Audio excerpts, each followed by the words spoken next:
என் பையனுக்கு ஆனுவல் எக்ஸாமினேஷன்லாம் முடிச்சு, அவங்க ஸ்கூல்ல ஆனுவல் டேவும் முடிச்சு ஒரு 10 டேஸ் லீவ் விட்டுருக்காங்க.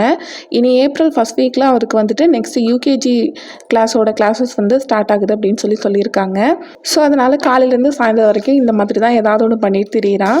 இந்த குர்த்தி புதுசான மகள் பொட்டிக்ல லான்ச் பண்ணியிருக்கோம். நல்ல ஒரு காட்டன் குர்த்தி. இன்னைக்கு வெளியே போக வேண்டியது இருக்குது, அதனால எனக்கு போட்டுக்கிறதுக்காக நான் எடுத்து வச்சுருக்கேன். அதுக்கப்புறம் பார்த்தீங்கன்னா, இன்றைக்கி பிரேக்ஃபாஸ்ட்டுக்கு நான் வந்து ராகி மாவில் தான் வந்து இட்லி பண்ணியிருந்தேன். ஸோ ரொம்பவே நல்லா சாஃப்டாக வந்திருந்தது.